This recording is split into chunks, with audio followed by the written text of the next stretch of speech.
go. Okay, here we go. Beautiful, beautiful, beautiful. Beautiful.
Okay, there we go.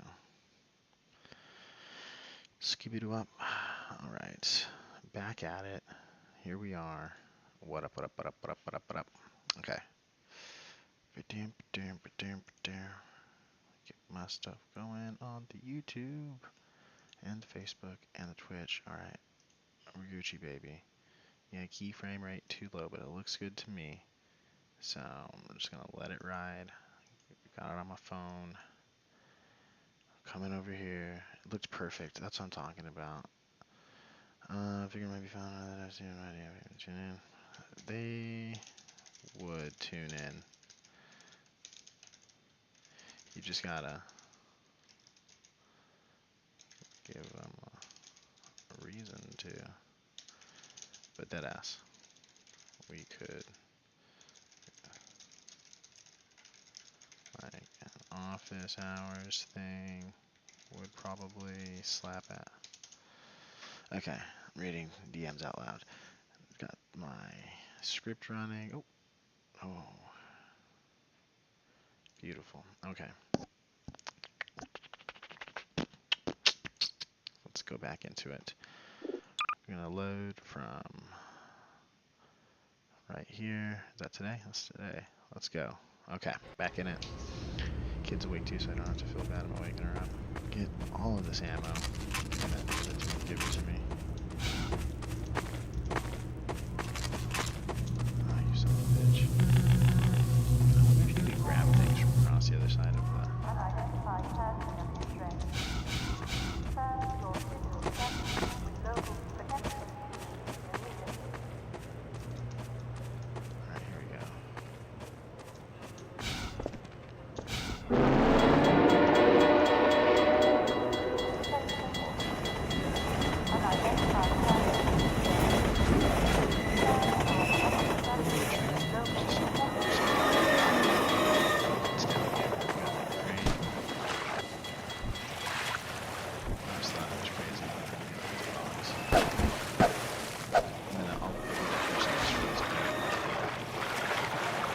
If you played the first Half-Life, water terrifies you because they're ugly ass fish things that would be swimming around.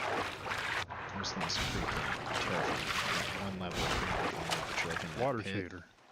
The most complex shader we made for the game was the water shader, which made full use of the newly available programmable graphics cards. When water was present, the scene was rendered 3 times. First, the underwater world for refraction, second, a reflected view, and third, the parts above the water. When rendering the water surface, we blended the refractive and reflective views, showing more reflection at glancing angles using the Fresnel equation. We also tracked the ground depth below the water's surface, making it more transparent and less refractive in shallow areas. Interstitial scenes. As playtesting progressed, we often found areas where players lost track of their goal, which isn't uncommon in a game like Half-Life. To address this, we added smaller interstitial scenes to help guide players along their path and reinforce their objective. After finishing the bulk of development on our larger choreo scenes, like Kleiner's Lab, putting these smaller scenes together became relatively straightforward. We discovered that using characters in these moments worked much better than relying on passive storytelling, or even some sort of reminder you'd find baked into a pause menu. I thought I could. What's the? Let's see. Zoom. Where's zoom? Suit zoom would be Z. Okay. What's the right click? Is that just secondary? Okay. Okay. There we go. Look at that beautiful water. That is actually, you know, from 2004, that was just bonkers. Aside from the actual graphics, the Dragon Ball physics, the actual water, and all. Guess those sirens are for you, huh? Good thing you found us. Especially You're not the first to come one. through here by. This is the Freeman. The Combine's reckoning has come. I love you so much. The voice actor just. We're just a lookout for the Underground Railroad. Sad. Main station's right around the corner. They'll get you started on the right foot. Meanwhile, let my Vortigaunt friend here give you a jolt to get you going. Give me going, bro. Give me that spark. Hook me up, dog. Kamehameha. Oh, hell yeah. High five. Be careful now. We really can't afford to get noticed. Boxcar Bill. This small scene originally featured 2 human characters, but later in development, we replaced one with a Vortigaunt. We wanted to show that Vortigaunts were coexisting with humans and resisting the Combine as well. We also introduced their ability to heal the player, although we didn't fully capitalize on that feature throughout the game. No, you didn't. Vortigaunts became a useful narrative tool for keeping dialogue brief, as their hive mind justified their full knowledge of the world and the player's goals. This meant they never had to ask questions, neatly sidestepping the challenge of writing dialogue for a silent protagonist. I just like, this is such like late 90s sci-fi character design right here. Like the freaking kangaroo backwards legs, and you got like some sort of like toe here. It looks like a fucking like rhinoceros nose. Hit the road, Jack. What's the word for those types of ends? Like, it's a hoof. It's just bonkers. Backwards knees, and then another set of knees, like regular style. Like, just, and then this spine, like, it looks like horror, but this is like one of the sweetest guys you'll ever see in your life. And you got the little arm on the inside, which is kind of like the, no, I can't remember the dumbass motherfucker. The Nyland in the first one with his weird ass hand thing going on too. It just makes you wonder, you know. Same species. No, same planet, probably. I think so, actually.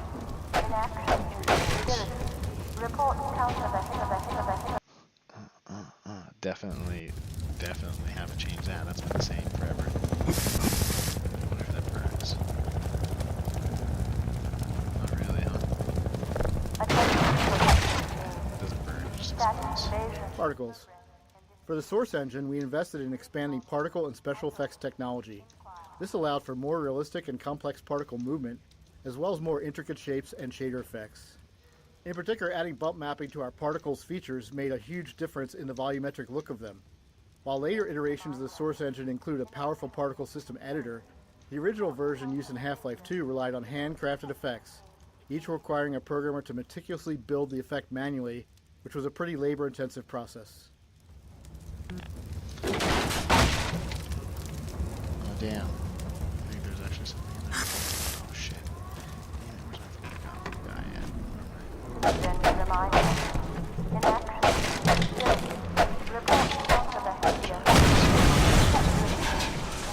Wasn't even any metal there. I love it's like the same sound. It's like a metal wall exploding. Oh, got him. Look at the barnacles. Barnacle introduction. Because barnacles can be confusing when It's like first Halo. encountered, Got a skull. we wanted to introduce them in a way that showed players their behavior at a safe distance. We decided to do that through a nature show style predator-prey scene. But, as always, scenes like this took a lot of iteration to get players to reliably see. Hey Dave, what's up, man? You talking about my mic or the game itself? Let me know. I see your comment on Facebook. Community. Unrest procedures code is now in effect. Anyway, let me go ahead and see if I can fix that real quick. Skibidoo it.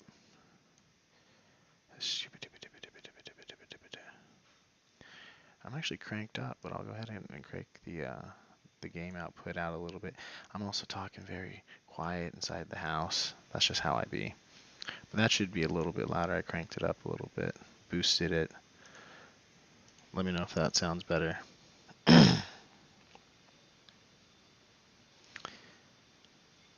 Actually, let me listen real quick. I guess I'll listen myself.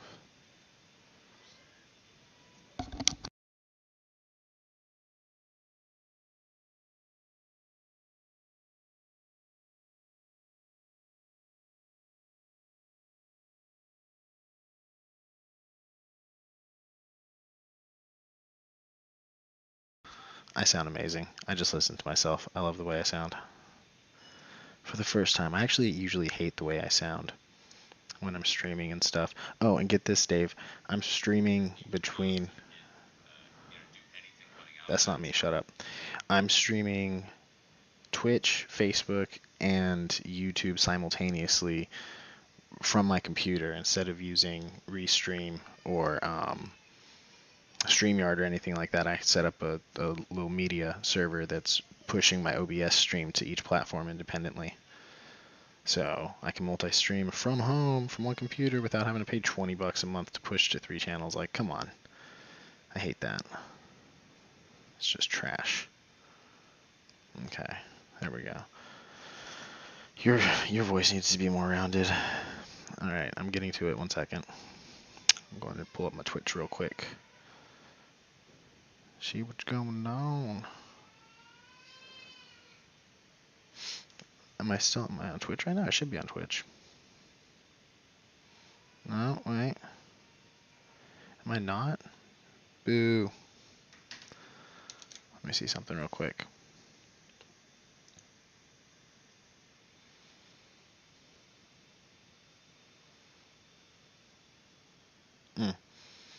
You're open, blah, blah, blah, blah, blah. Alright, let me restart the Twitch stream.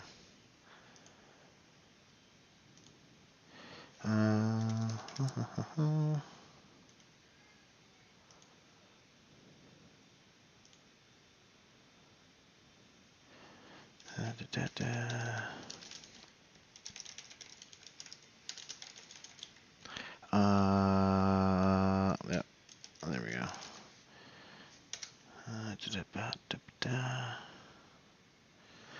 And start stream.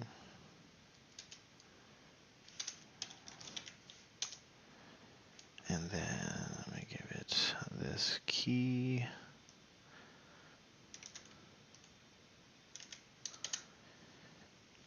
Beautiful. Alright, so let me see. I should now be rocking and rolling on Twitch. We'll find out in a second.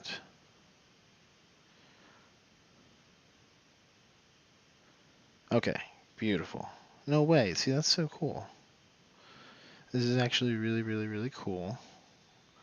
And I think that, wow, that's awesome.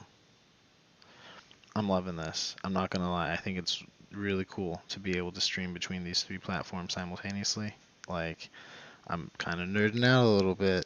I can't believe that this actually works. Super duper stoked. True. You listening? You leave me?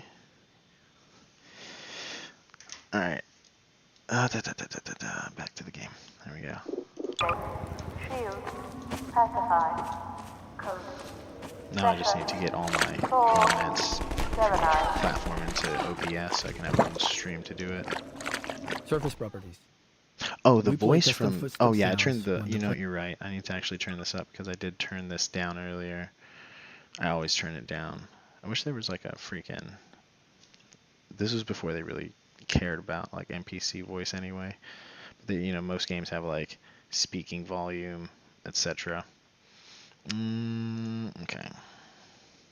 Player walks on the slippery mud. This was a system called surface properties that used the material type to determine the sounds and other effects that should occur when walked on or shot at. Earlier in development, we had an effect that slowed players' movement when walking on mud surfaces. However, this was removed in the shipping version as it was decided it was too punishing. You're too punishing. Hey, over here! Oh, I feel so bad about that guy. Come on. Domed him 3 times, 4 times.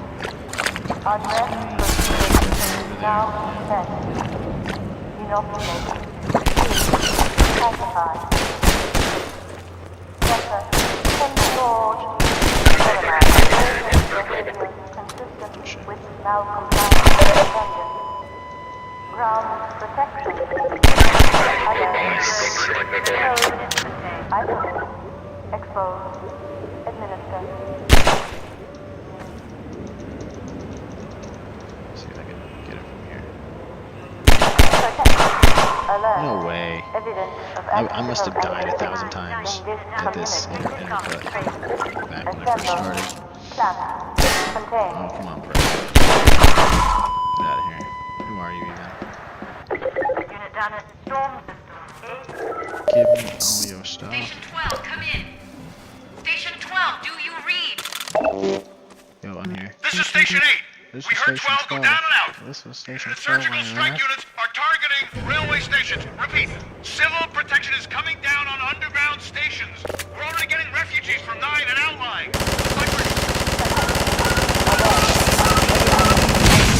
Station 8, are you there? We have confirmed reports of manhacks. Repeat, they're filling the underground with manhacks.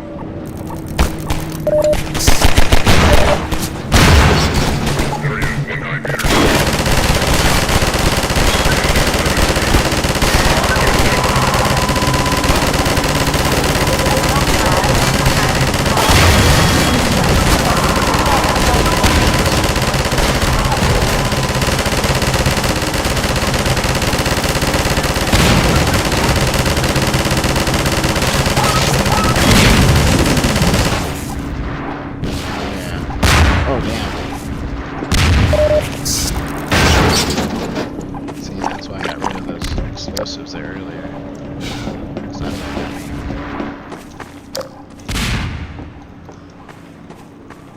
Alright, so now we gotta go just down there. That truck's up there, probably not gonna throw anything at me though. I just have to take that back, that is aggressively loud. Gotta go over here? No, I guess not. Ow, face.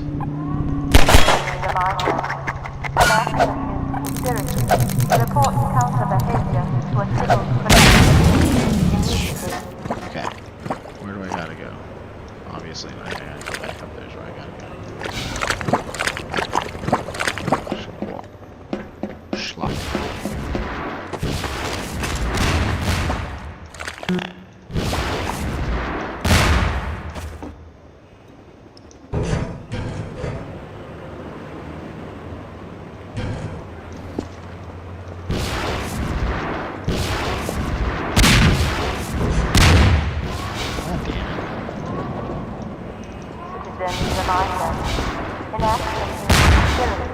Report counter behavior to a civil protection team immediately. There we go. Just keep going up.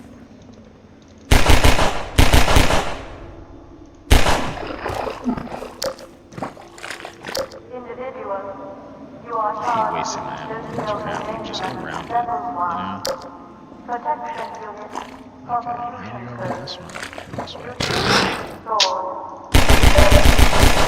Jesus Christ. That scared the shit out of me. But at the same time, I was getting sucked up by the barnacle. After I was just talking shit about it. Oh god. I love the the old timey gangster style of the vehicles that the Combine drives. What? Who? Oh. Keep going, friend. That station was Damn it. raided, but there's others up ahead. What if I was already going down that way and I went back down and there was an enemy? That would suck. Pick up 647 check for miscount.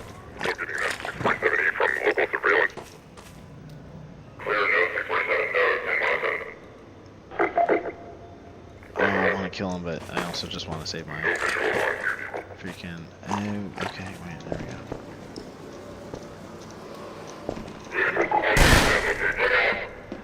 You're gonna drop down over here. Is it over here? It's somewhere. Oh yeah, they're gonna be throwing the canisters in.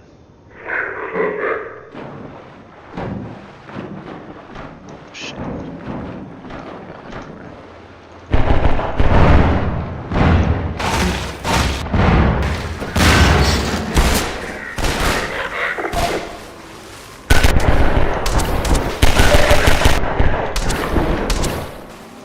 Cool. I wonder what the physics were for shooting. And how come he just... Oh, damn. Nice. Give me your gun. Road is floating upside down. What a shame. Sucks to suck. That's what I say.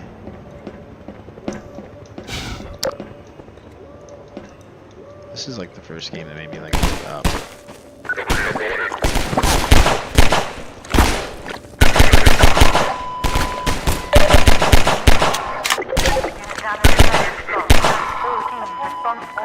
Running around a corner into a new area just to see enemies standing there is always awkward, and it makes the world feel less alive and more like a shooting gallery. So we were motivated to introduce enemies into combat spaces in more interesting and dynamic ways that would communicate planning and intentionality on their part, as if these soldiers had had a plan for Gordon even before he showed up. The Metro cops in this scene jump down into this space via scripted sequences, and later in the game we use rappelling in a similar way. It doesn't matter where they're coming from in reality because players end up telling that story to themselves. We found that in the end, combat should have a story implied in its setup. Ambush, surprise, a surge, and assault. All of these scenarios use much of the same enemy AI, but all felt different to playtesters.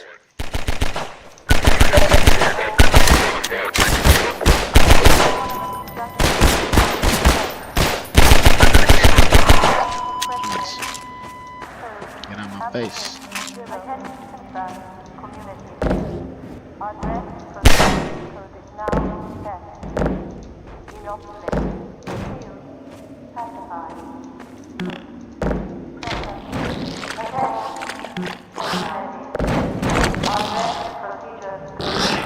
Barnacle bowling. This is a satisfying example of how a bunch of Barnacle bowling. This is a satisfying example of how a bunch of design elements can come together in a matrix of interactions to create a memorable scenario for the player. We got barnacles, our physics simulations, slippery mud surface properties, and last but not least, explosive barrels. You've encountered all these on their own, but they're able to snap together naturally to create a moment we called Barnacle bowling. Damn, I really screwed the future on that. Where's the... Okay. There we go.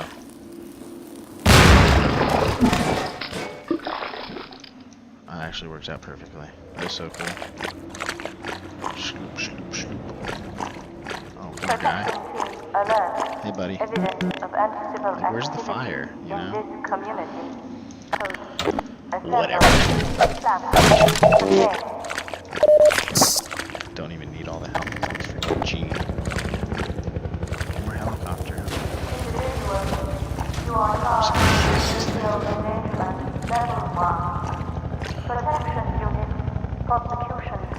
like to trip the sequence and then stay where I'm at. Okay, whatever.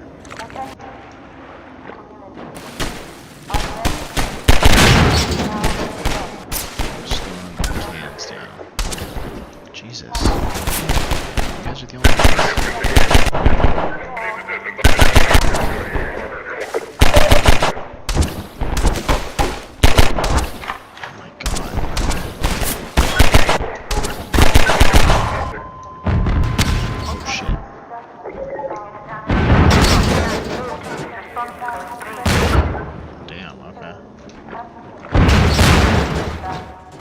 So y'all just did that to help, actually. What the hell? Give me your weapon. Where your ammo at?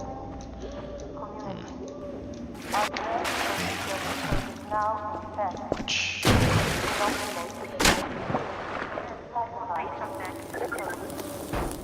my gosh. More fire. You are charged with activity level 1. Protection unit. Prostitution. Unit. All the way over here, and then turn around and go all the way the other way and shoot at them the whole time.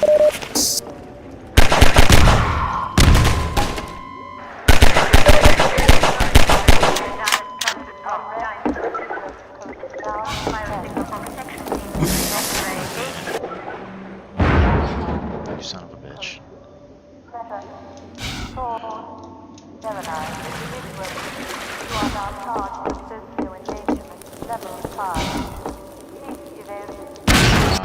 Damn it. I need to be better.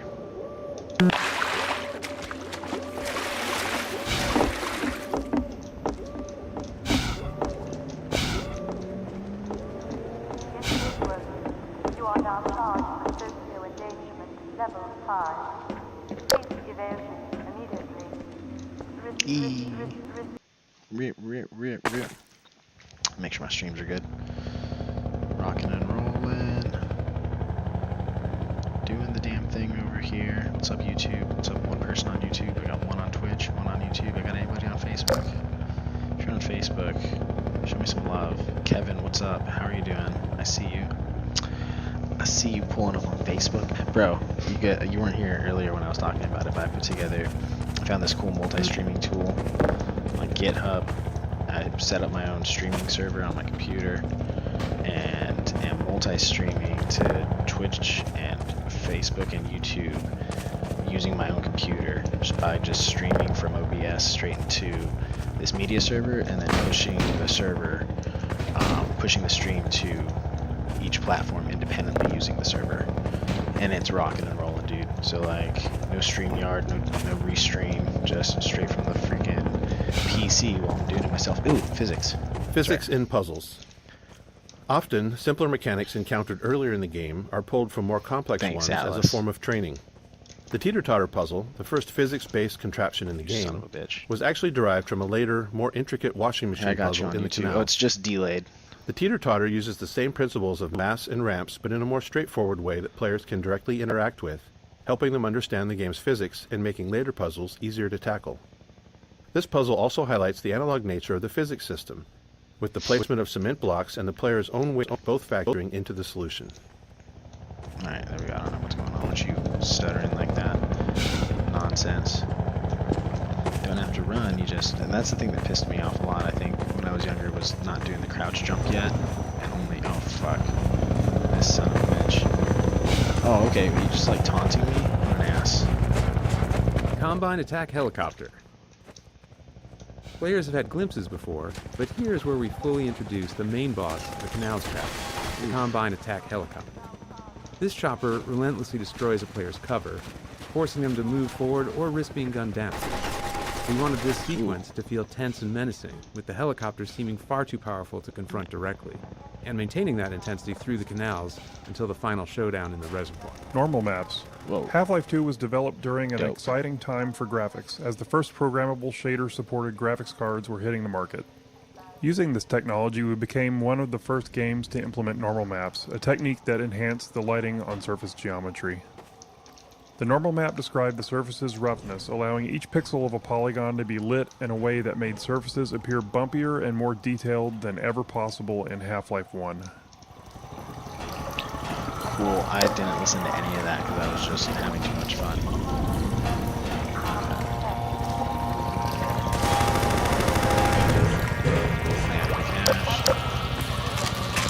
See, it's like, they put the lambda cache here, but then, like, that dude's dead, so, like, did, like, the resistance kind of just, like, drop these off with this guy? Like, that dude, like, and that's kind of disrespectful if you think about it. Or did this guy come over here trying to get some? I mean, obviously he didn't, because there's a shit ton of stuff down here. He was obviously what past tense. Was he just, like, chilling with it? Was he the one who put the thing up? These are questions I need answers to. I can never sleep at night. Alright.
Autosave dangerous.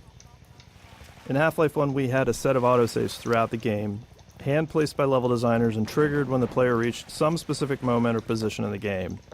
This ensured that the game was automatically saved for you as you traversed through Black Mesa's corridors. In Half-Life 2, we found ourselves needing a new tool. The problem arose in some of the more complex arenas we'd built. Some of those encounters would last for quite a while and features multiple sets of enemies. Others were long, sprawling mixes of exploration and combat without any clear separation between the two. We never want an autosave where the player is in danger of dying right after loading the game, because that could place the player in a death loop. If you played enough games back then, you definitely found yourself in this situation at least once. So unless we deliberately crafted pauses in every arena's flow, there wasn't always a safe place to put an autosave. After some experimentation, we implemented a feature called Autosave Dangerous. This was a level designer tool that combined an autosave with an associated time frame. When triggered by the level designer, it immediately saved the game, but kept the save off to the side, not available as a save game to load from. If the player then stayed alive for the specified time frame, then the save would be committed and used as the most recent autosave. This allowed level designers to put an autosave at a reasonable place or time in an arena, specify a time, like 30 seconds, and if the player was still alive for 30 seconds, the autosave would be used.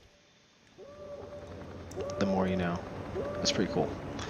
I really do love just everything that they did to this game. Like, it was just such a breath of fresh air after the 90s and playing everything before this. Like, it was like, I feel like this is like, you know, Doom. But like, you know, Half-Life 2 is like for the 2000s what Doom was for like the 90s. Like, it took everything to the next level. And that documentary was amazing. Did you watch it? Let me know what you thought about it if you did. I watched it last night while I was working. Had it on in the background. Oh, these man hacks. I hate them. And they stank. But no, that documentary, man, to think that they were in like legal battle with Avendi or whatever the name of the publisher was for that long, up until the release, like, bonkers.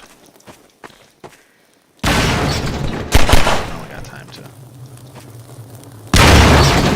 come through here with a fucking crowbar. I'm not that guy, pal. Alright, where are we at? Are you a crowbar the man hacks, or shoot the man hacks type person? Get in here! Self-protection is on. Guy. We're tearing up the railroad, covering our tracks. Okay, now. Looks like you're gonna be... Manhack Matt. We called this guy Manhack Matt. We wanted to give players the sense that hundreds of citizens inhabited the hidden nooks and crannies of City 17. At this point in the game, it had been a while since players had seen a citizen, and we wanted to explain the significance of the manhacks, which was the first physics-based enemy that we created. In the original concept, there was a video arcade in the city where players could fly manhacks around to attack virtual citizens. Eventually, players would discover that the manhacks were real, and so were the citizens. As the Combine occupation became more fleshed out, this idea of a video arcade became an odd fit and eventually fell by the wayside. Look, it isn't safe here. I'll give you some supplies to keep you going, and you really gotta go. Okay, well, let's go. Whoa, looks like freaking the G-Man without the light on his face. Get out of my way, bro. What are you doing?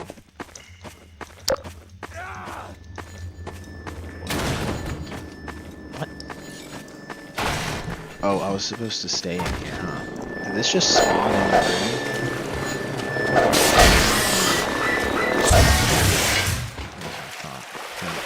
Get in my face, oh. How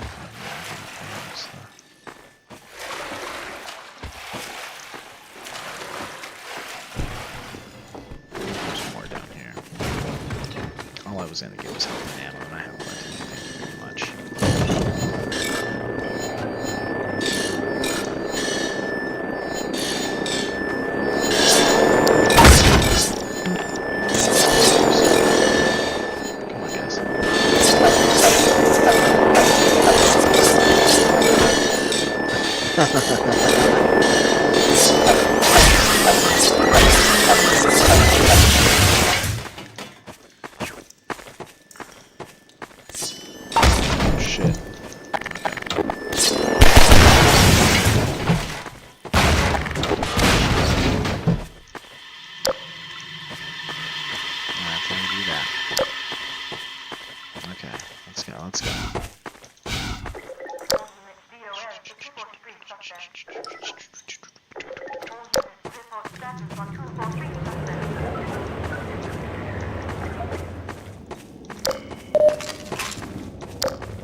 Supposed to go this way?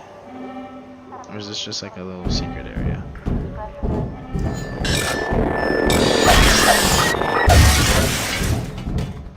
Oh, cool. Looks like a cache. I didn't even know about this. Cool.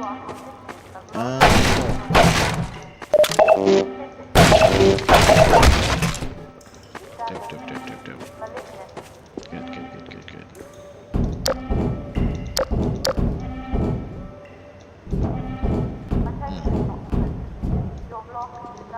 Where the fuck am I? Where am I? What? Wait. What? Yo, I feel like I just... Did I get turned around? Okay. Oh shit. Bro. Take a little dummy. Unit down at transit block. All teams respond to code 3. Fucked up.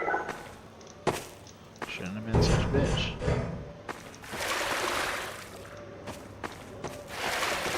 I got some more dudes repelling down.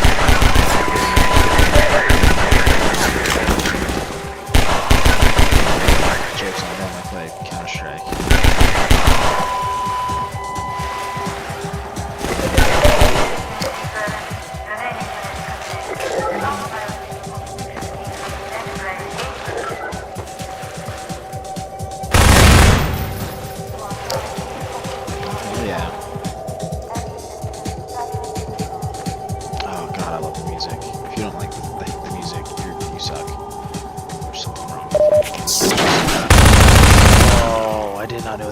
There? What? I did not know that that dude was there this early in the game. That's dope. I didn't think the zombies came out until we got to Ravenholm. That's sick. That's badass. But I mean, they're from the first half. It's not like we don't know what the zombies look like, you know what I'm saying? But still. Who's doing that now? More people? Give me some more fucking ammo. There we go. Skip it up. Alright, what's going on real quick? Let's see if my streams are still up or if they've crashed. The whole internet's broken. Oh, what's up, 2 people on Twitch? How you doing? Facebook. Post it up, whoever's watching me. You're such a baller. I just want to let you know that. And then, who we got over here on YouTube? My comments ain't pulling up. Pretty stupid, if you ask me. Wish they did. Why you gotta suck so much, YouTube? Damn, yo. 1 second, let's try restarting the app. God, I love the music.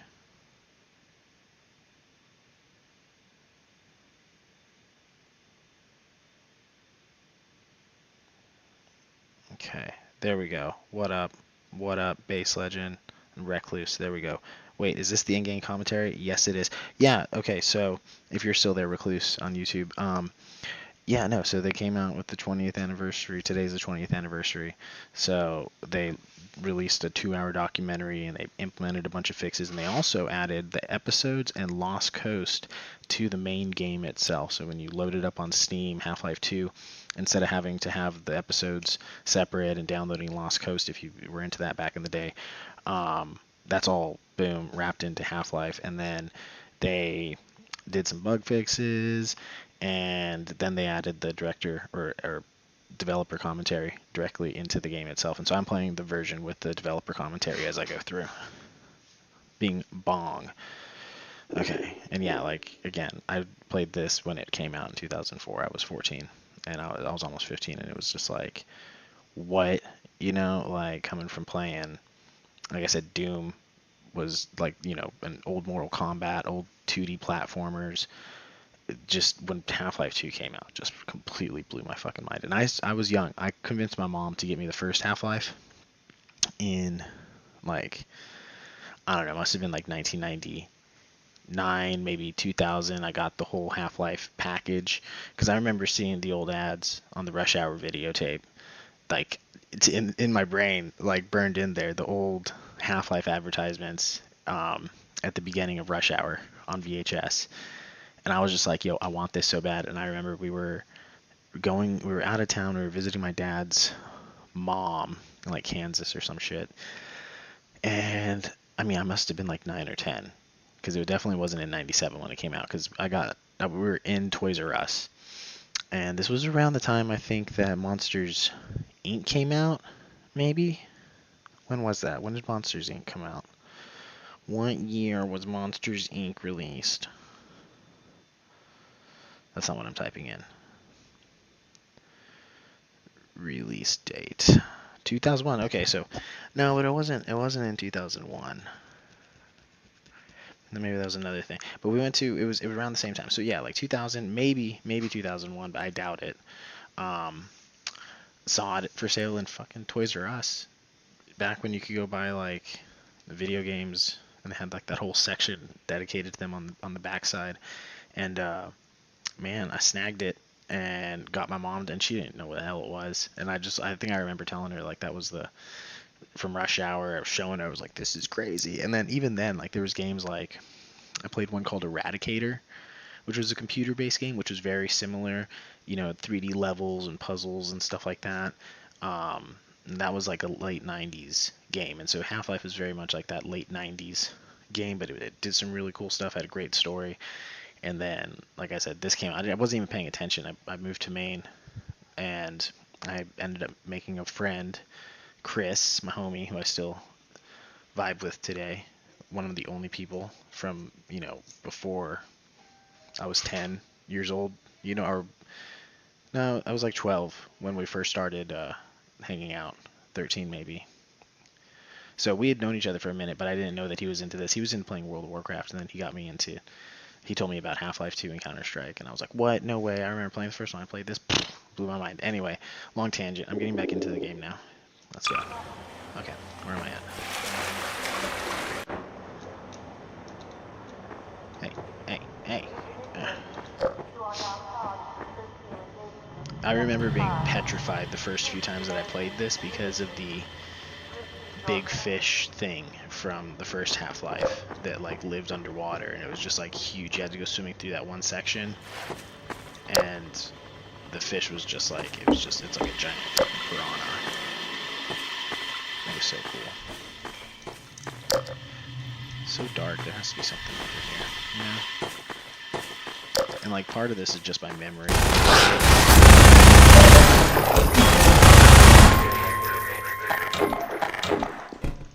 There we go. Come on, man. You're not playing. Play Counter-Strike. Headshot. Got him. What's going on? More people.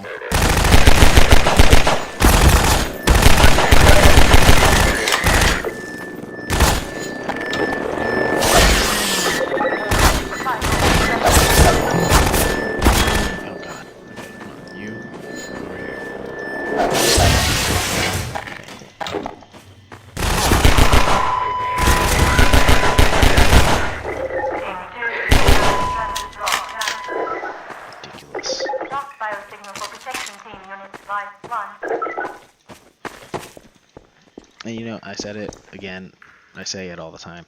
Mark Laidlaw, man, like to see him back with Half-Life, because you know he was beefing for a long time with Gabe and everybody, and he, you know, put together what the hell was it? Epistle 3, you know, wanting to close out the Half-Life story himself. And, God. So seeing him back with the crew and doing stuff at Valve was very exciting. So I mean, like, that's the dude, like, that's the guy. I mean, it's very also abundantly clear that they do things very much as a team, and the story kind of like progress over time. It wasn't something that, oh shit. It wasn't something that, ah, damn it, you shit, man. I'm really almost dead. To see that this was something that we put together as a team, I think that's cool.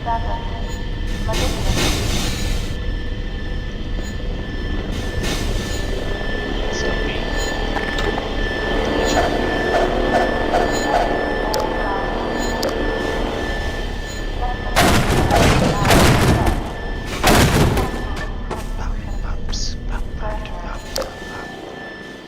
Again, the Lambda caches, but dead people everywhere. So you did.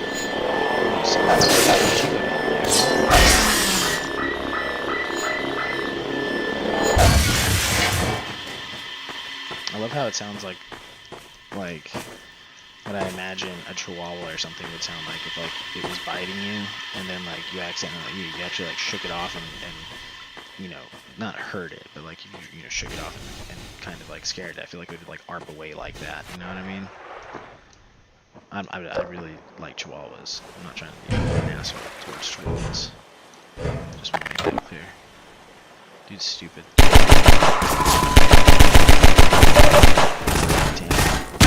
I wish I could mine, just so I could play it again. Because I would love to see if I could shoot those off.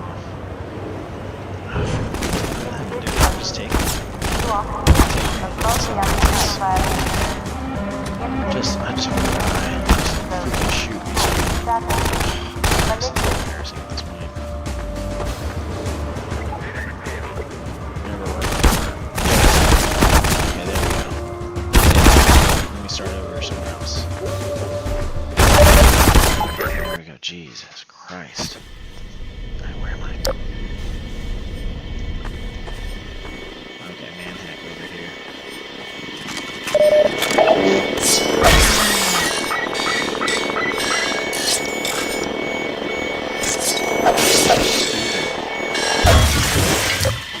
Like, it's easy to be afraid of them, and then you're just like, oh wow, it's just really dumb. And not only that, it's like feeble in its own way. Like, it actually sucks a lot. Alright, so going to come up this ladder. Jesus Christ. What? I feel it was this my first time ever fucking. Okay.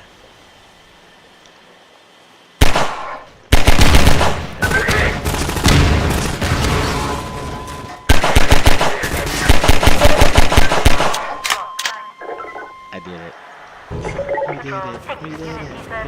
Nice.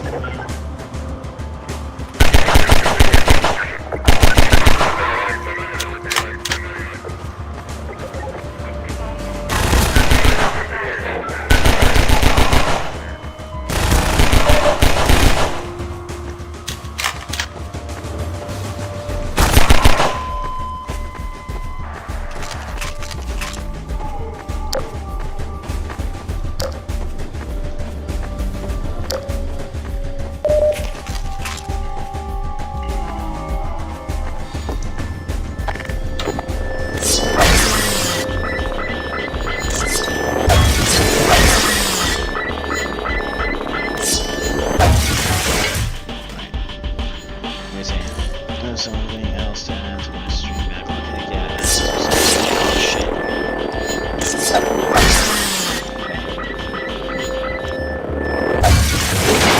Orange box freshman year. Oh, such a classic.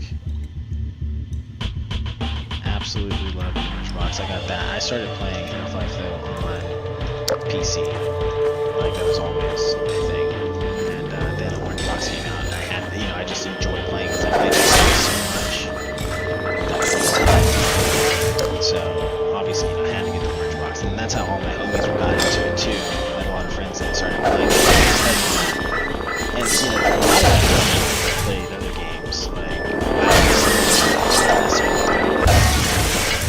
they just didn't play a lot of first-person shooters and stuff like this. And then this came out, and they were like, "Yo, that game was actually dope." And it's like, yeah, absolutely. Jesus Christ, can't even swing a freaking crowbar over here.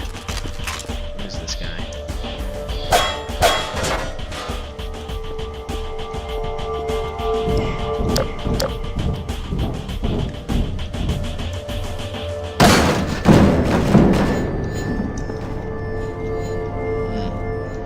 Down there.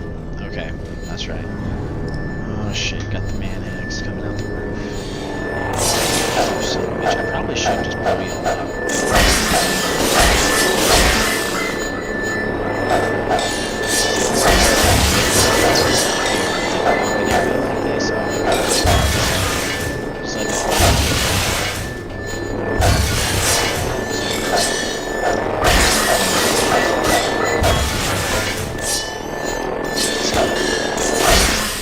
They're like freaking flying Beyblades is what they are. Seriously, they're just Beyblades.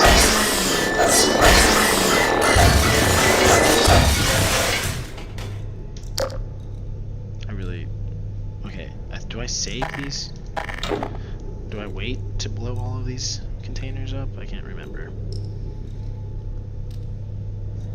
We did it. We did it. We did it. Yeah, I got that Dora the Explorer stuck in my head, you know what I'm saying? Let me check on my Facebook stream real quick and see what's going on. Anybody there? Who's there? Somebody? If you're there, say, yo, what up? My freaking chat takes forever to load. Probably because I'm pushing so much damn information out, multi-streaming from my own computer, but hella worth it, not gonna lie. Instead of having to use Restream or freaking StreamYard, which I can't stand. I mean, like, I was cool with StreamYard, but then it's so expensive, and like, and it sucks for doing games and stuff. Like, if I'm gonna be gaming and doing it, like, I want to do it myself. Period. Like, I don't want to have to pay $20 a month just to stream on Facebook and YouTube simultaneously. Like, that's just, no, I can't. Alright, what am I missing over here? Nothing, right? Oh, cool. Explosive Barrel Factory. This room, filled with an absurd number of exploding barrels, inspired some good-natured debate within the team around how far to push the plausibility of our world. Frankly, one exploding barrel is probably too many in regards to realism. In the real world, barrels really shouldn't explode, even if you were to shoot them. Okay. Cool story, bro. Again, water terrified me after playing the first Half-Life. Like, going through and seeing big pits like this, I was just petrified. Okay, I need to turn the valve. Where's the valve? Oh wait, is it up there?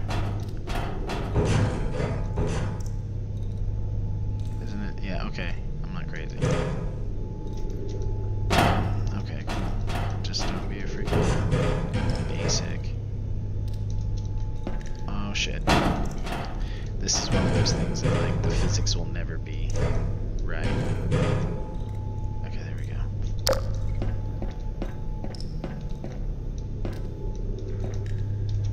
Oh, I gotta crouch. Yeah, come over here and fill it up and turn the freaking turny. Get some more catwalk over here that I missed. Does it just take me to the other side of this gate? Okay. Yeah, on my way.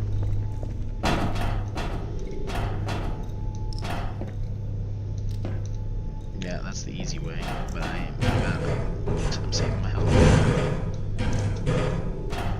Still have to go down, I do believe, but... Oh, wait, no, there's the valve right there. Ah. Oh, see, that's what they want. That's why you fall down. That's how they get you. I can't. I'm not even gonna try. I'm gonna. Oh shit. There we go. Shoot.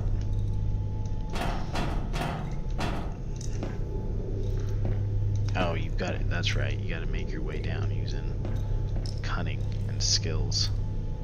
And if you don't have skills, that happens. Ugh. I wonder what, like, the longest time somebody ever spent on this level was. That'd be cool. Oh shit. I'm slippery, I'm slidey. Okay, that's probably better. Oh wait, now. Okay, okay. Can't even get it. It rides so fast.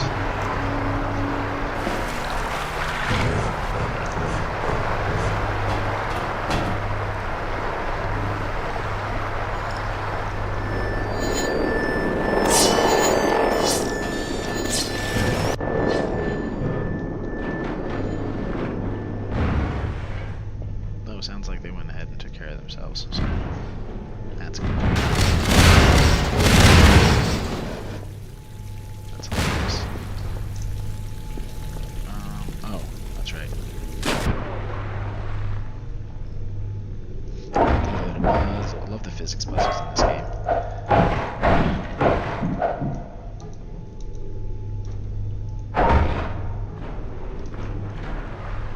Okay, so that's riddle me this, Batman. When I'm at the top of water, outside of water, then hopping on these, they float. But if I'm underwater, they don't have enough buoyancy to push me up. What's up with that?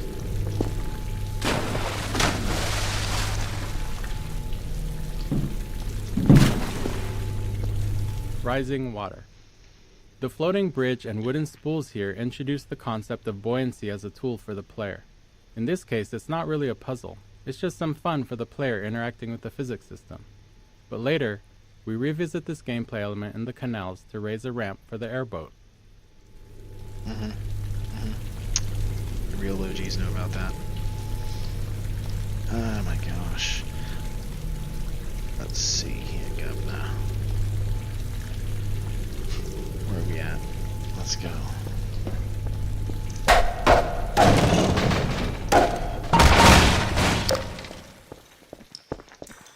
Alright. Oh.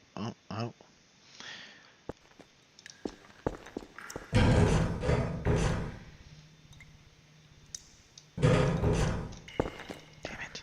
I suck at that.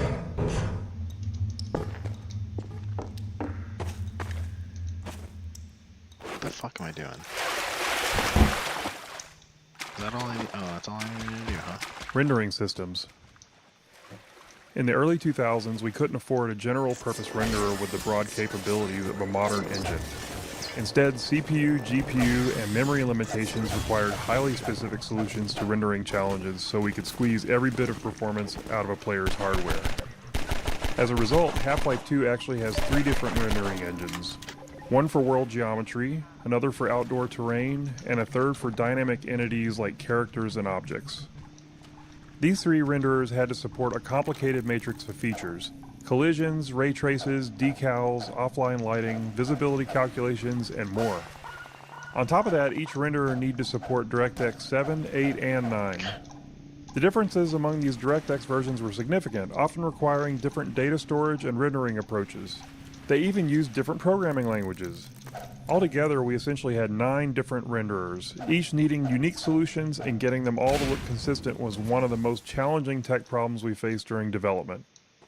That was a lot. Dude said a lot.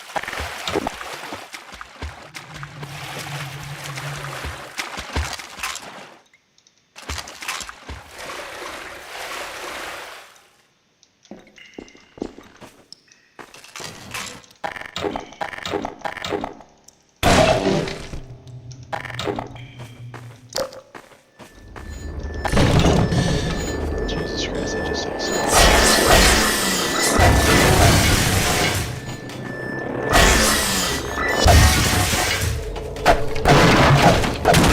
crowbar, is that an achievement? That has to be like an achievement.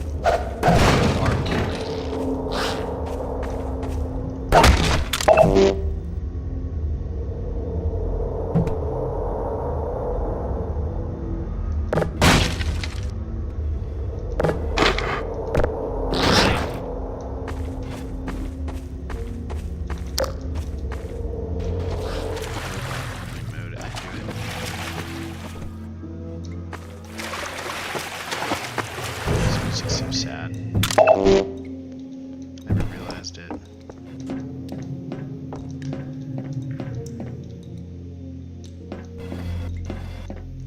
Is there a dead person? No dead person. Very cool. Max health. Got all of the batteries, or not batteries, got all the ammo I need. Ooh, and I got a bonfire.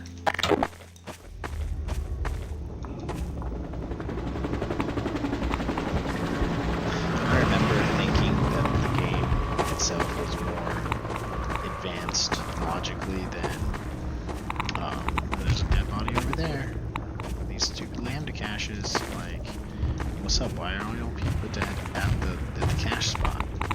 Is this the guy that dropped it off and then he just like died? I don't know. I feel bad. They're all burnt and shit. It's the same burned body. What was I saying? Oh yeah, I felt like those cameras, those trackers would, like, if you were seen by them, really damn. GPU Wild West. I feel like if you were seen by them, I felt like you were gonna get more like enemy interactivity, or you attract more enemies. I don't think that's the case at all, but they definitely did a really good job of making you feel like that. GPU Wild West. During development, we faced numerous decisions influenced by our choice of minimum spec, the least powerful CPU and GPU combination that would still deliver a good experience for customers. In the early 2000s, there was far more variety among GPUs than today, with wide differences not only in speed, but in fundamental approaches to rendering. But at the time, we had no real data on the hardware our customers were using. What CPUs and GPUs did they have? How much RAM? Which version of Windows? We reached out to Microsoft hoping they might know answers to questions like, how many DX7 cards are in use? Or DX8? Unfortunately, they didn't have the data either. Realizing we were at risk of making bad decisions without these insights, we developed an analysis tool that allowed players to report their hardware specs to us and integrated it into the early version of Steam. Oh yeah. The data was so useful that we decided to make it public, launching the Steam Hardware Survey in April 2003. It's been helping us and hopefully other developers make informed decisions ever since. I'm joking. Dynamic shadows. With a focus on character and physics objects, we felt a dynamic shadow system was necessary to render them all in all their glory. I love you. In 2003, GPUs didn't have any dedicated shadow capabilities that they have today, so performance was a tricky problem. Our eventual solution went something like this, running every frame. First, find all the objects that might have shadows in view. Doing this meant dynamic shadows. With a focus on character and physics objects, we felt a dynamic shadow system was necessary to render them all in all their glory. In 2003, GPUs didn't have any dedicated shadow capabilities that they have today, so performance was a tricky problem. Our eventual solution went something like this, running every frame. First, find all the objects that might have shadows in view. Doing this meant figuring out which objects were in the view frustum, or slightly behind it, to catch entities that were off-screen but whose shadows might end up on screen. Yucky. Then we'd render a black shadow version of each one of those objects into a single shadow texture. For that render, we'd use the lowest level of detail model for the head crab canisters. There we go. Used head crab canisters are seen later in Ravenholm, so we decided to show them here to tell the story of how they're used by the Combine. The story is that the Combine have weaponized Zen fauna to use them against the humans.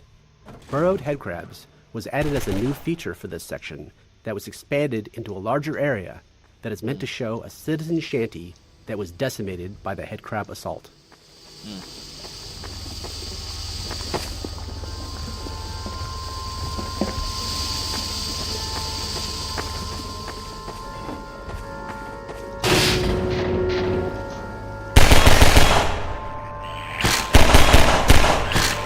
What you looking for, baby?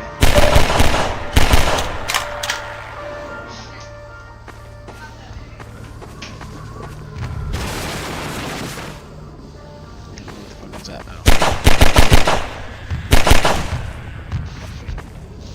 I think there's another one over there.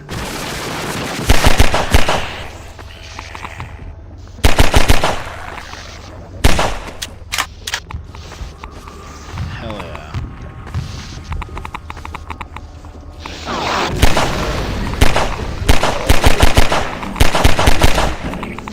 What's up?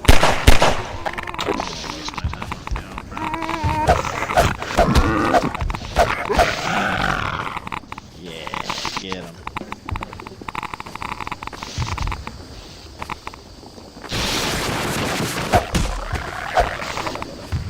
You a crowbar with the head crab, or shoot the head crab person? I hate this. I'm just gonna...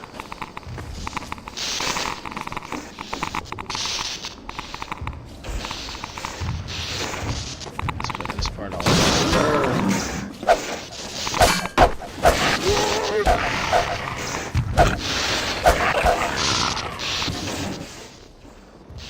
was just over here, bro. Bro, where were you? So scary.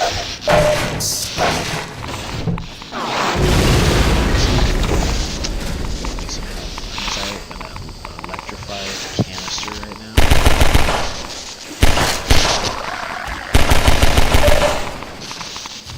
Did the other one electrocute itself?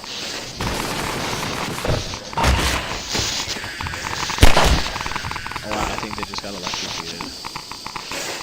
That's hilarious. Bro, that just scared the shit out of me.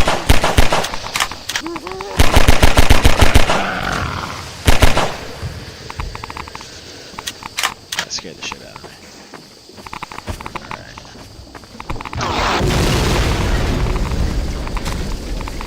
Oh, stop.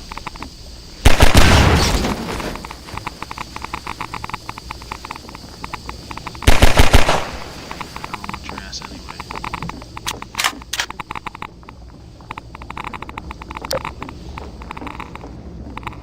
Alright, here we go. Two developers. Hey, Dr. Freeman. I've been hoping you'd show up. Got this airboat all gassed up and ready to go. Thank you for the airboat. It's gonna be tough dodging civil protection out there in the open, but drive hard and you'll make it. You'll find more help up at Station 7. Just a few bends up the river. It's the old red barn. Climb on in. Fire her up. I will when I feel like it. First of all, don't rush me. My mic is super low compared to game volume. Go ahead and get in the boat, Dr. Freeman. Okay, well, you know what? Your mic is super low compared to game volume. 1 second. There we go. So that should be a little bit better. Just off of the rip, and then yeah, I'll just go ahead and crank it up. I'll push it all the way. Oh, nothing can stop me. I'm all the way up. That should be good now. Let me know if my audio is a little bit better, Atlas. That'd be cool. Thank you. Appreciate you. And then if you're on Twitch or whatever, let me know. How's my audio? My audio Gucci? Is it not Gucci? I need to know these things. Airboat. Oh shit, now see, that's why I kind of talk a little bit quieter too. Combinatorial shader explosion. But I don't like breathing into my freaking Rendering mic. became much more complex during Half-Life 2's development with the addition of hardware shaders. Small bits of code controlling how each pixel on a surface should render. In 2003, shaders were far more limited than today. Half-Life 2 era shaders lacked conditionals and had severe code size restrictions. Airboat intro. This is where the player gets the first vehicle of the game, the airboat. We wanted to create a safe space for players to practice driving the airboat for as long as they wanted before moving on. The arena is sprinkled with opportunities for jumps and tricks, and we filled the arena with toxic slime to keep players in the airboat longer, while preventing them from leaving the vehicle behind and progressing forward on foot. Smart. See, good gameplay. Wish there was no drift.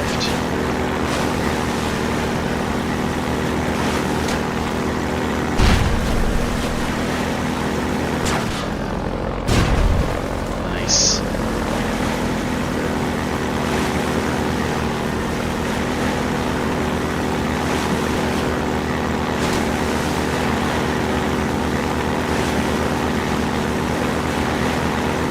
Imagine how horrible this smells over here.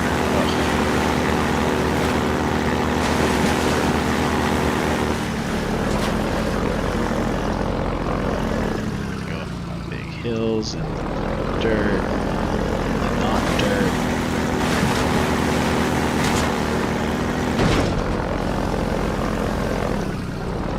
Take it everywhere with you.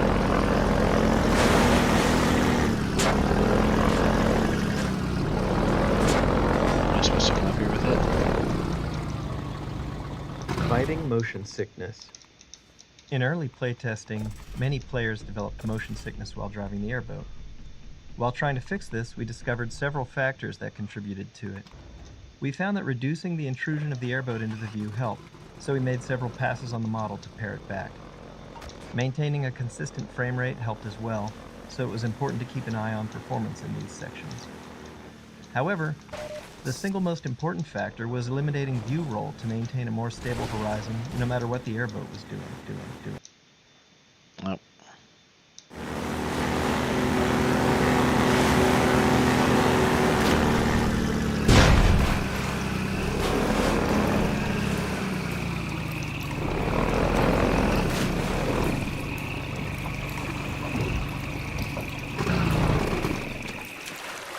Going to get my lamb to cash.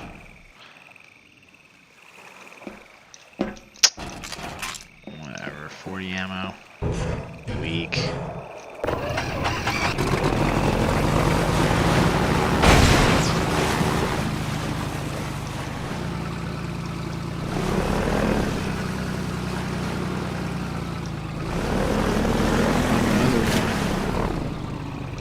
They're all over the place once you start looking.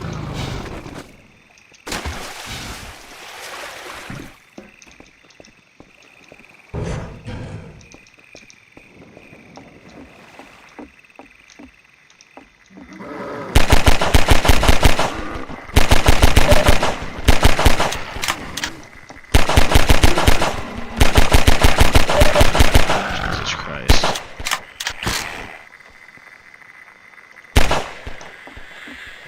Stupid fucking rotisserie chicken.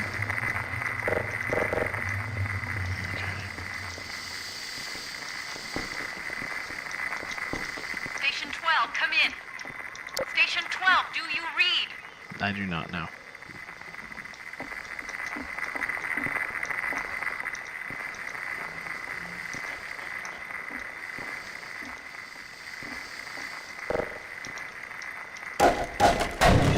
Get out of my way.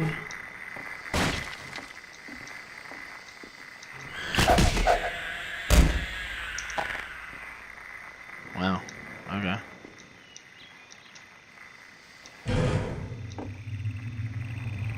Jeez.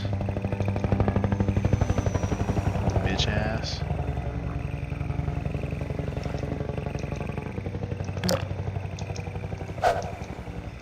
What the hell do I do here?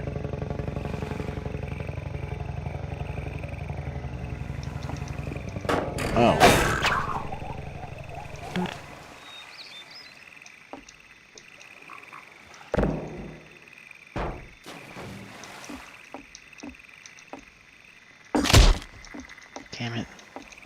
Airboat time. Finding the right balance between vehicle time and time on foot took some work. Driving at full speed propelled players through the world quickly, and in early playtests we felt that players were missing out on exploring and taking in the game's detail. Exploration and world examination are core values of Half-Life, so we didn't want the vehicle to eliminate that. To address this, we added periodic spots where players could get out and explore small pockets of dense detail.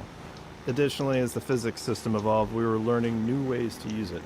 These spots off the airboat let us introduce an element of discovery around physics, like dropping crates into the water or combining barrels to raise a ramp. This gave players a chance to interact with water and physics in different ways.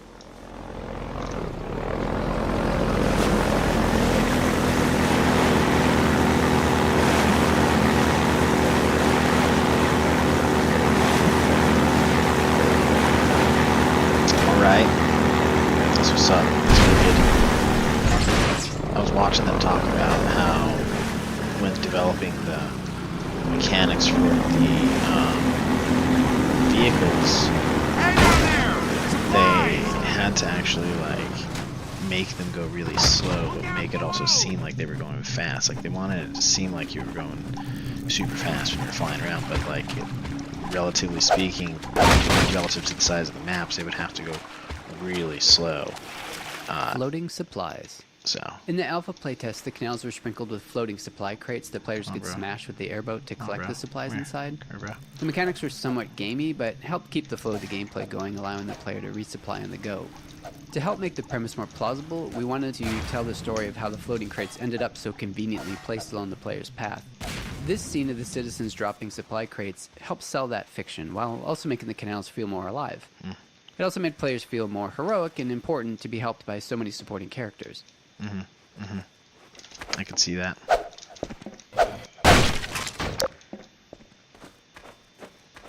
I want more music. I know the music doesn't come until later on in the game for the most part, but I still want it. Where the fuck am I? There we go.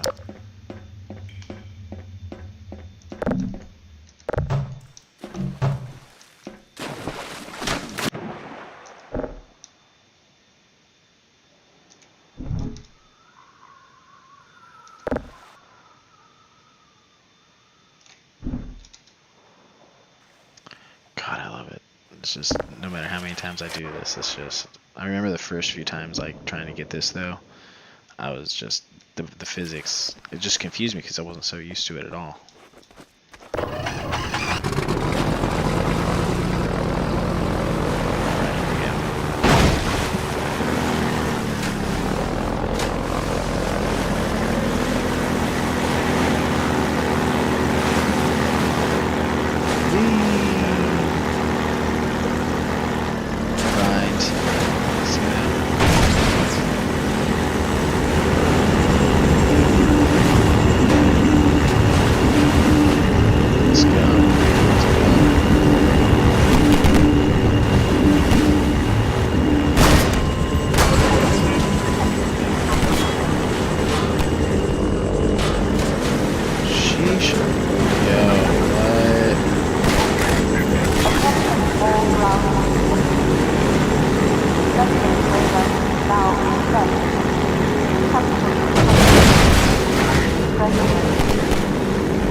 That was good.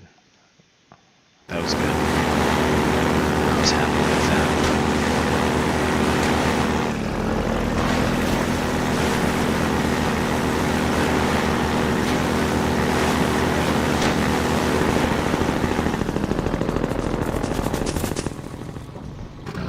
What's this guy? This guy wants some of this? This guy wants it.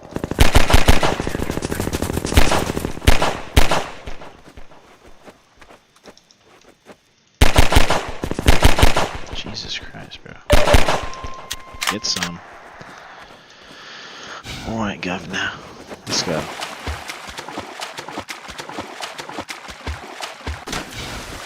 Super realistic water sounds.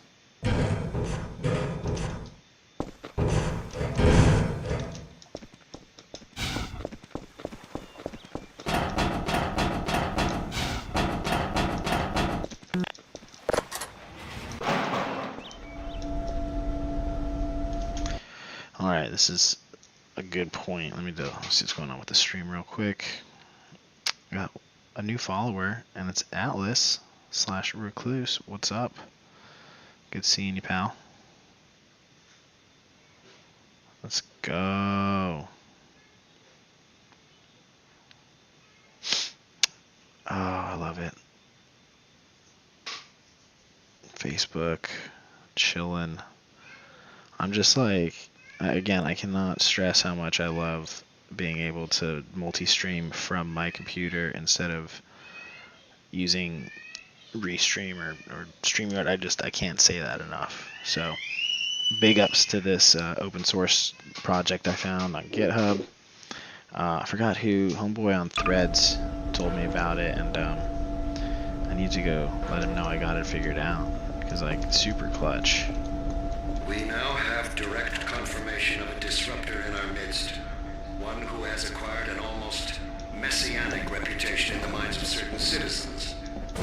His figure is synonymous with the darkest urges of instinct, ignorance, and decay. Some of the worst excesses of the Black Mesa incident have been laid directly at his feet. And yet unsophisticated minds continue to imbue him with romantic power, giving him such dangerous poetic labels as the one free man, the opener of the way.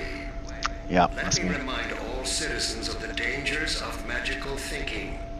We have scarcely begun to climb from the dark pit of our species' evolution. Let us not slide backward into oblivion, just as we have finally begun to see the light. If you see this so-called free man, report him. Civic deeds do not go unrewarded, and contrariwise, complicity with his cause will not go unpunished. Ooh. Be wise. Be safe. Bro's a poet. Be aware. Okay, where are these motherfuckers coming from? Come on, they come out of here somewhere.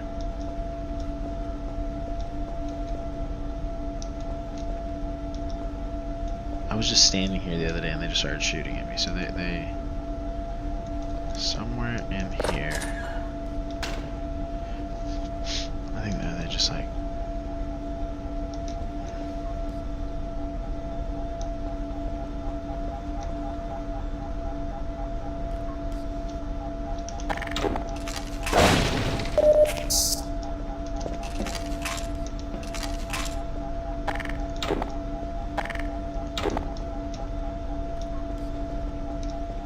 Grenade intro.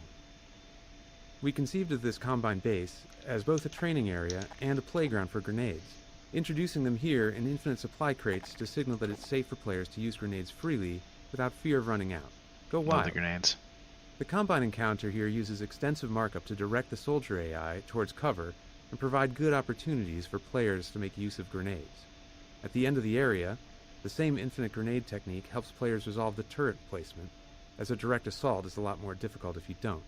A bright red light and a particle trail were added to the grenades, making it significantly easier for players to follow their trajectory, whether they're throwing them or dodging one from a Combine soldier.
Air resistance. One important feature we had to add to our physics engine for Half-Life 2 was air resistance.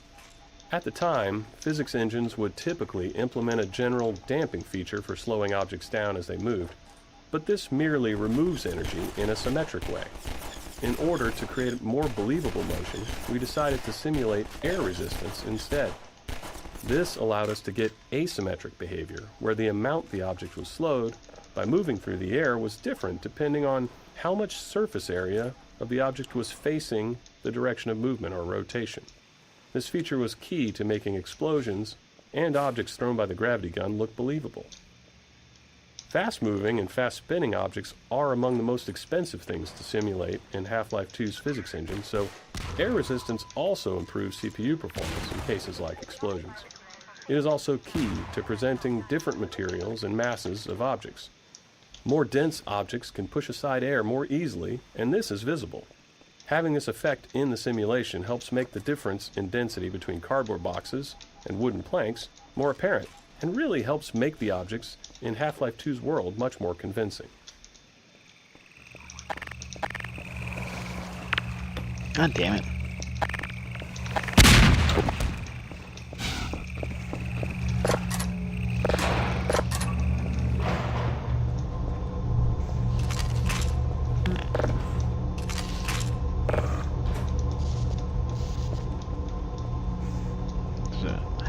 There's a supposed to be like a shield down there. There's a grenade shell over there. Full on the SMG. Full on the pistol. I'm doing good, fellas. I'll tell you what. Puzzle layers. Because players are often totally unaware of the designer's intent, which we think is a good thing, they tend to respond in all kinds of surprising ways to our puzzles. Even seemingly simple puzzles can see countless failures along the way to success. That was the case with this puzzle to open the canal gates, which required many layers of hints and cues. The sparking wheel communicates that this is where someone would normally open the gate, but some other method is needed. A few crows draw the player's eye towards the solution, in this case, a bundle of girders on a pendulum. As grenades have been thoroughly introduced, we originally wanted players to throw one to break the wooden support structure, but that wasn't obvious enough. We added exploding barrels as a much clearer clue. But even after solving the puzzle, some players didn't realize that the gates were now open, which led them to endlessly explore the base interior looking for another exit. So we had to remind them of their original problem, the broken gate. We added smoke, the alarm klaxon, and a spinning light, and it was then that we finally started seeing reliably good results in playtesting.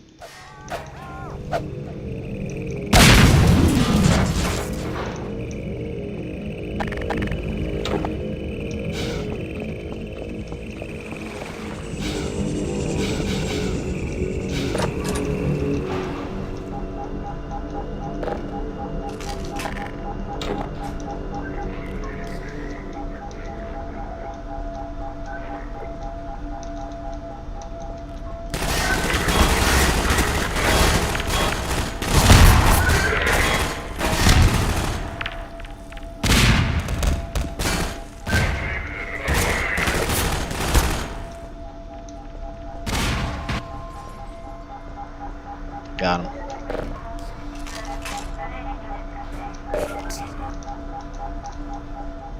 Sounds like there's one more.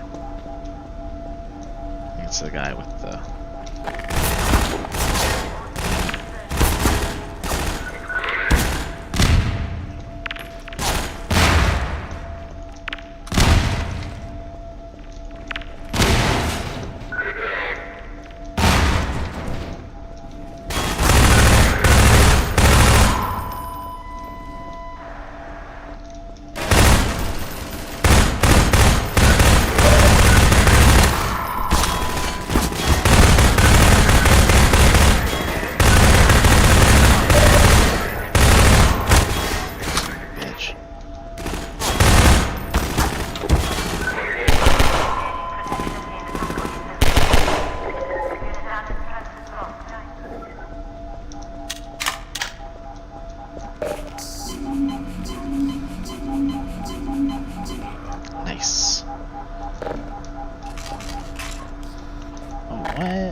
those alts for the...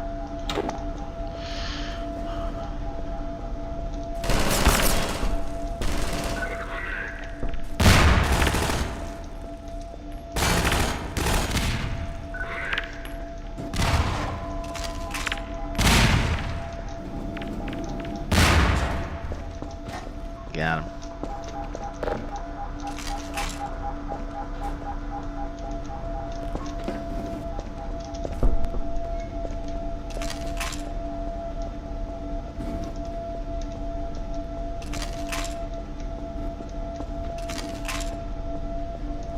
Give me all your weapons. Get out of here. We're so Gucci right now. Get to my boat, please. Jump in the water. Splash.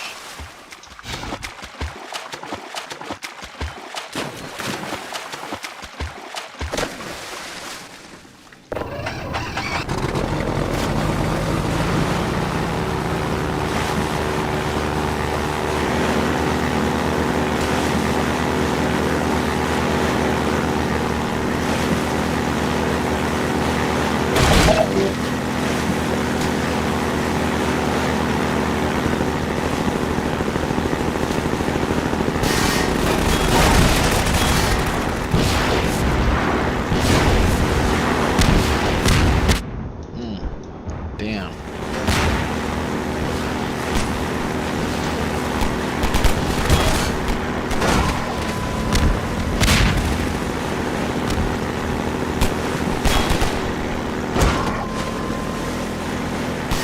God, hit him. Rockets.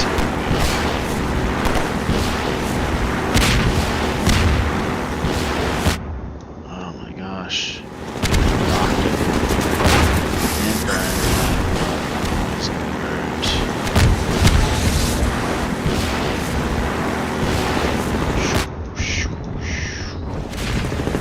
Damn, still. Wow, that was my luck. That was pure chance. No idea how I made it through that. That was good.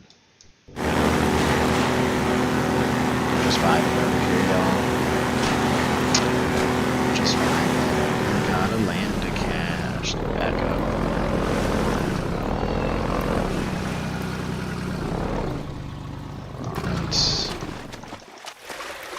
Just playing this last night with my kid. I just picked up and was like, hey, let's get an old save, which I didn't even know Steam forgot I could do the cloud saves like that.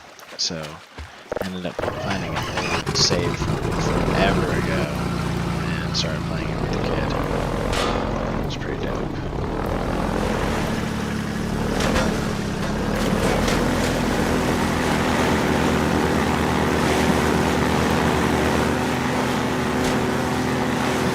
Finish up this level, get to the next spot, and call it a day. Sheesh, over here.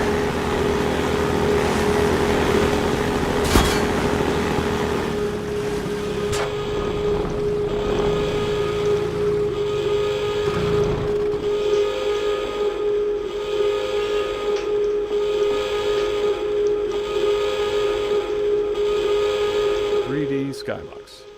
We've always needed to render a world that feels larger than our map limitations allow. In Half-Life. In Half-Life 1, we used a cube map texture to let players see beyond the playable area. But in Half-Life 2, we wanted that view into the larger world to be dynamic, not just a static texture. You can't even see me.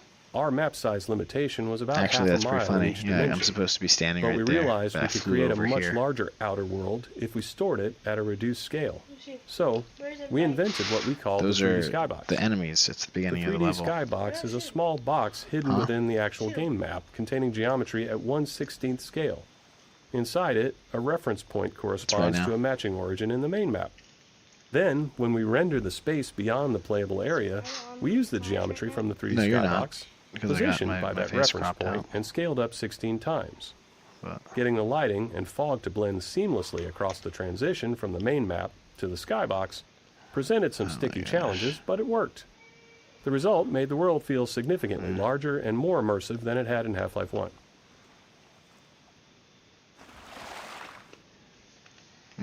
Oh, I'm back at it. So there you go.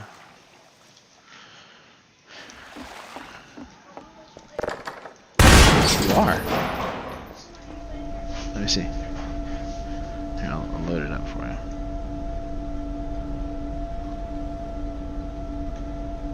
There we go. Just a couple seconds behind.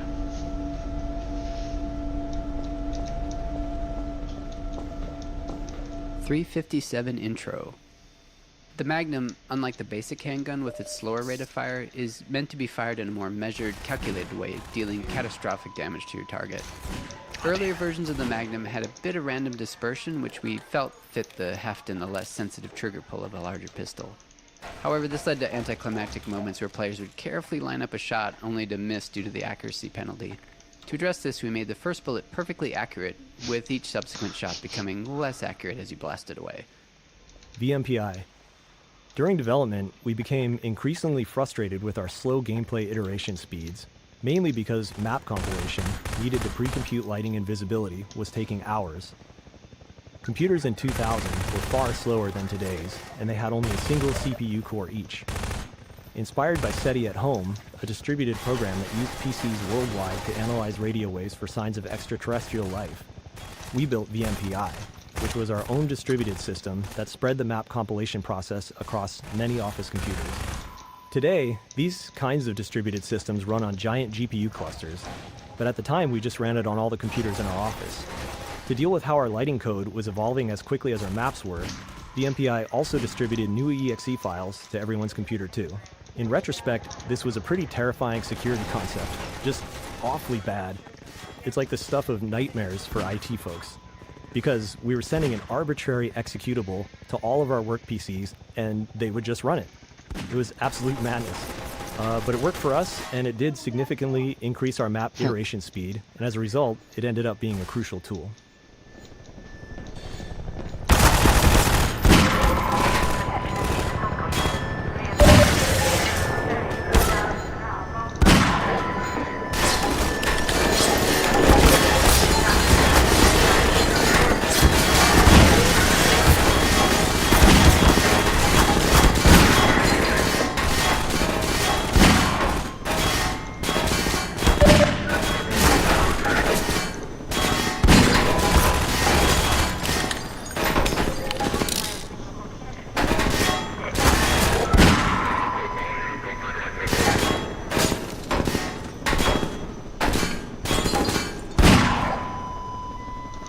There we go.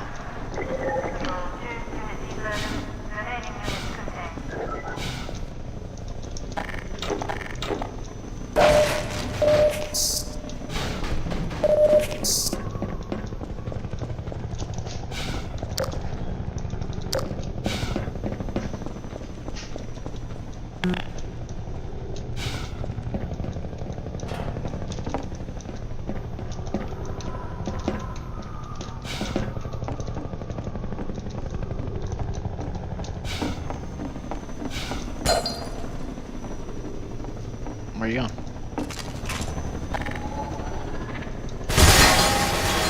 Huh? Yeah, you'll see here in a second.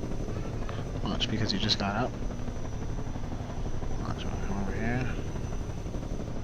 Watch me, I'm gonna look up at you in a second. Watch. Oh, oh! On YouTube. Yeah. I gotta blur your face out forever.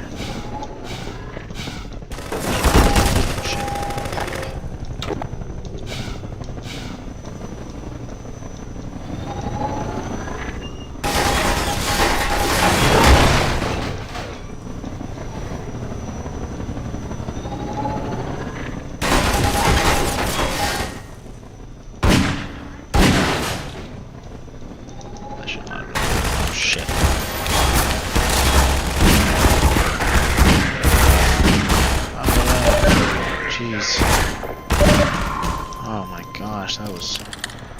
Yeah. do want to freaking die. My god, just take me. Okay, let's do it again.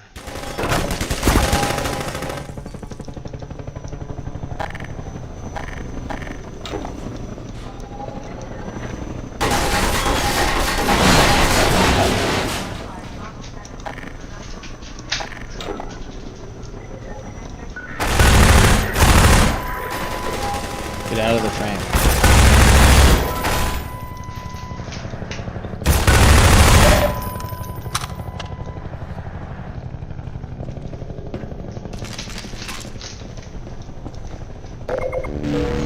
Little recharge spot.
Mounted gun.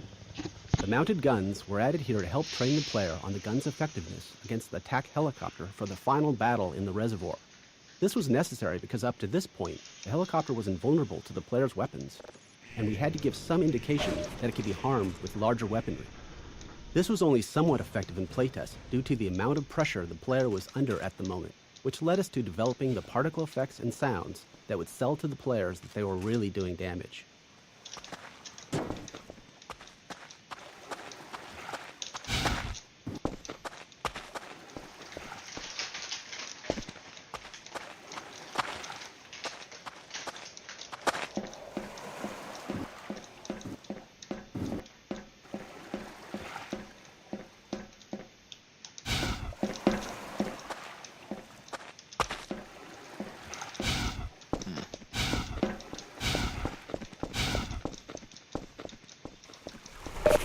More health, please.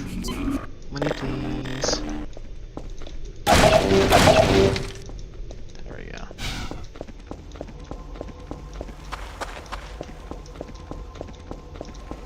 All the way around, back around the front.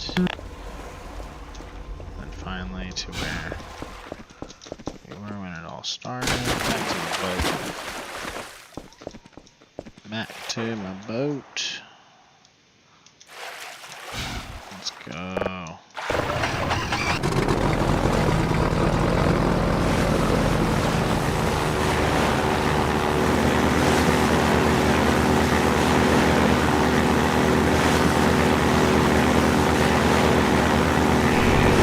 Another one.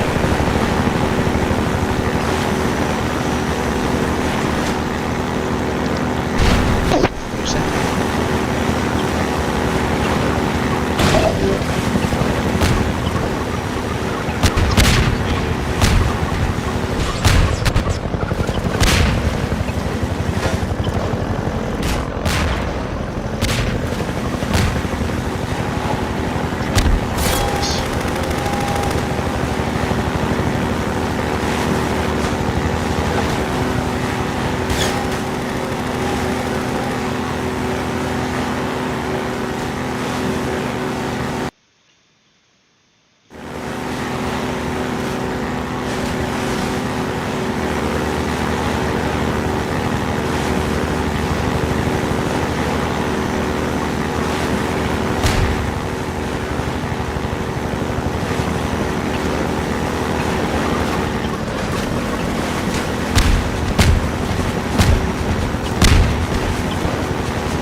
God damn it. Okay.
Here than just this.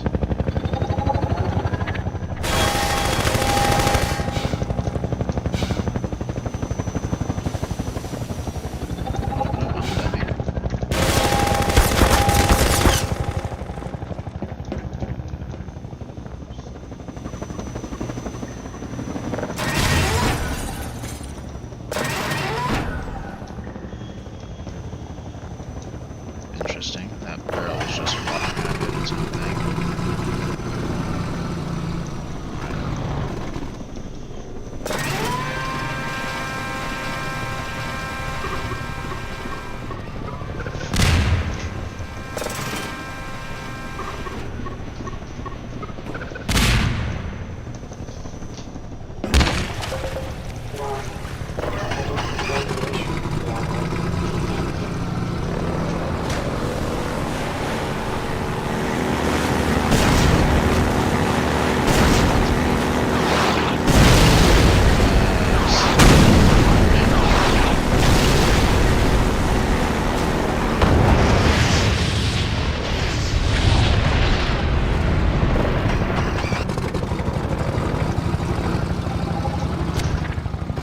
Smokestack collapse. When making a cinematic action game like the first Half-Life, we'd always wanted to make some big, spectacular destruction sequence, but we were never quite able to do anything like that. Half-Life 2's physics introduced a system for breaking physics small objects such as crates into pieces, which provoked the idea of doing something much bigger. We took a leap and tried breaking a smokestack into pieces as it fell.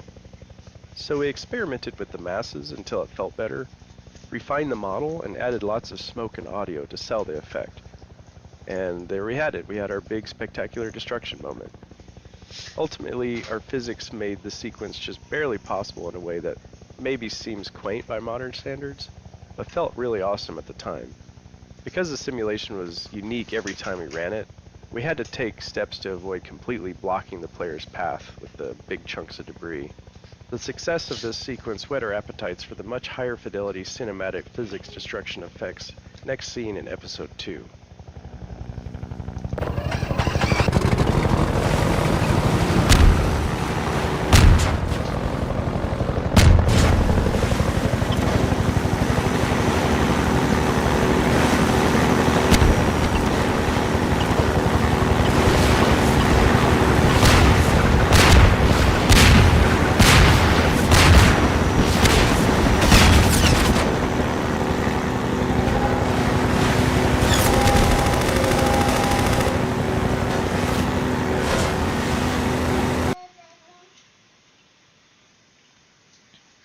How's it, Mia?